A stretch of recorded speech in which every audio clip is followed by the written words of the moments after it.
নমস্কার বন্ধুরা, tales of motivation চ্যানেলে তোমাদের সবাইকে জানাই স্বাগত। আজ আমাদের কাহিনীর শীর্ষক হলো ব্যর্থতা থেকে শিক্ষা নেওয়ার পথ, গৌতম বুদ্ধের শিক্ষা। এই কাহিনীটি শুরু করার পূর্বে তোমাদের বলতে চাই যে ডেসক্রিপশনে আমার আরেকটি চ্যানেল লিংক দেওয়া রইল, যার নাম হচ্ছে ইন্সপায়ার বাংলা। প্লিজ চ্যানেলটি ভিজিট করতে ভুলবে না। তো চলো এবার মূল কাহিনীতে ফেরা যাক। গভীর রাত, চারদিকে নিস্তব্ধতা, শুধু বাতাসে হালকা শব্দ আর দূরে কোথাও ঝিঝি পোকার ডাক। এক বিশাল বটগাছের নিচে বসে আছেন গৌতম বুদ্ধ। তার চারপাশে অসংখ্য শিষ্য বসে আছে, কেউ তরুণ, কেউ বৃদ্ধ, কিন্তু সবার চোখে একই প্রশ্ন, একই অস্থিরতা। হঠাৎ এক তরুণ শিষ্য উঠে দাঁড়ালো। তার চোখে হতাশা, কণ্ঠে কাঁপন। প্রভু, আমি বারংবার চেষ্টা করি, কিন্তু প্রতিবারই ব্যর্থ হই। আমি কি অযোগ্য? আমার জীবনে কি কোনো সফলতা নেই? সবাই নিঃশব্দ। প্রশ্নটা যেন সবার মনের কথা। বুদ্ধ হালকা হাসলেন। তার সেই শান্ত দৃষ্টি যেন সবার অন্তরে পৌঁছে গেল। তিনি বললেন, আজ আমি তোমাদের একটি গল্প বলবো ব্যর্থতা নিয়ে, কিন্তু সেই ব্যর্থতার মধ্যেই লুকিয়ে থাকা সত্য নিয়ে।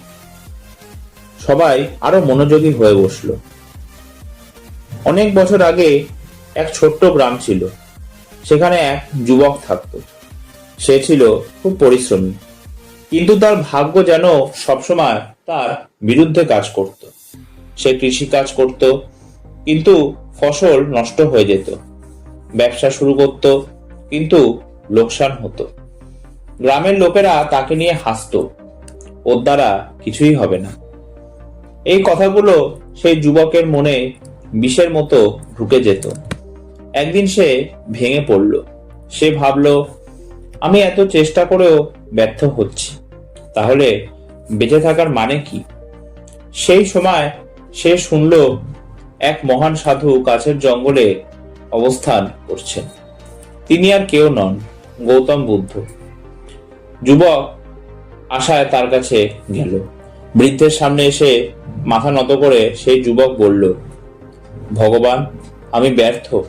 আমি যতই চেষ্টা করি ততই হারি। আপনি বলুন, আমি কি করব? বুদ্ধ কিছুক্ষণ চুপ করে রইলেন।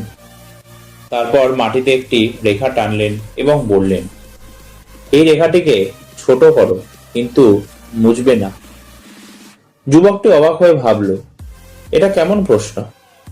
সে অনেকক্ষণ চেষ্টা করলো, কিন্তু রেখা তো না মুছে ছোট করা যায় না। শেষে সে হার মেনে বলল, প্রভু, এটা সম্ভব নয়। বুদ্ধ মৃদু হেসে আরেকটি বড় রেখা টানলেন, আগেরটির মতো। এবার দেখো।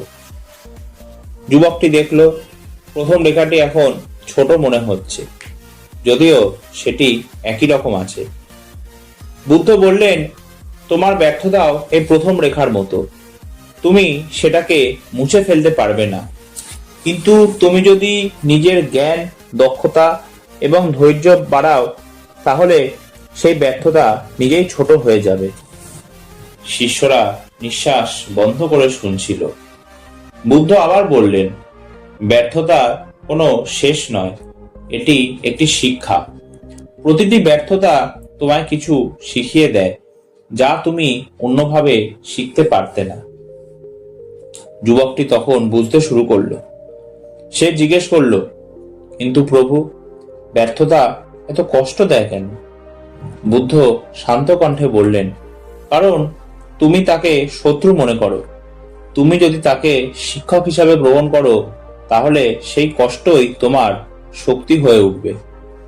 একজন অন্য শিষ্য জিজ্ঞেস করলো, প্রভু, আমরা কিভাবে ব্যর্থতা থেকে শিক্ষা নেব? বুদ্ধ উত্তর দিলেন, এক, নিজের ভুলকে স্বীকার করো। ভুলকে কখনো লুকিও না।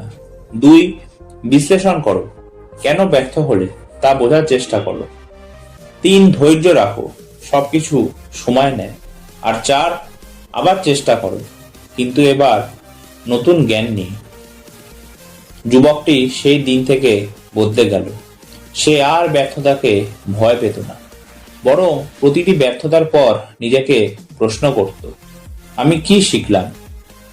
সে নতুনভাবে কাজ শুরু করলো। ধীরে ধীরে তার দক্ষতা বাড়তে লাগলো। কয়েক বছর পরে সেই যুবকই গ্রামের সবচেয়ে সফল ব্যক্তি হয়ে উঠল। যে মানুষকে একসময় সবাই উপহাস করত, আজ সেই মানুষই হলো সবার অনুপ্রেরণা। বুদ্ধ তার শিষ্যদের দিকে তাকিয়ে বললেন, তোমরা সবাই ওই যুবকটির মতো। তোমাদের জীবনেও ব্যর্থতা আসবে, কিন্তু মনে রেখো, ব্যর্থতা তোমাকে থামানোর জন্য নয়, তোমাকে গড়ে তোলার জন্য আসে। সব শিষ্য নত হয়ে বুদ্ধের পায়ে প্রণাম করল। তাদের চোখে আর হতাশা নেই, আছে নতুন আশার আলো। বুদ্ধ আকাশের দিকে তাকিয়ে ধীরে বললেন, যে ব্যক্তি ব্যর্থতাকে গ্রহণ করতে পারে সেই সত্যিকারের সফল। বন্ধু, জীবনে তুমি যতবার পড়ে যাবে ততবার উঠে দাঁড়াও, কারণ প্রতিটি পড়ে যাওয়া তোমাকে আরো শক্তিশালী করে তোলে। মনে রেখো, ব্যর্থতা হলো সফলতার প্রথম ধাপ নয়, বরং তার সবচেয়ে বড় শিক্ষক। যদি তুমি আজ ব্যর্থ হও তাহলে হতাশ হও না, কারণ হয়তো এটাই তোমার জীবনের সবচেয়ে বড় শিক্ষা, যা তোমাকে একদিন অসাধারণ সফলতার দিকে নিয়ে যাবে। এই ভিডিওটা এতটাই। ভালো লাগলে প্লিজ ভিডিওটা লাইক, শেয়ার, চ্যানেলটা সাবস্ক্রাইব করতে ভুলবে না। ভিডিওটা কেমন লাগলো প্লিজ কমেন্ট করতে ভুলবে না। তো একটা নতুন ভিডিও নিয়ে তোমাদের সামনে আমি আবার উপস্থিত হব। ততক্ষণ সবাই সুস্থ থেকো, সাবধানে থেকো। ধন্যবাদ।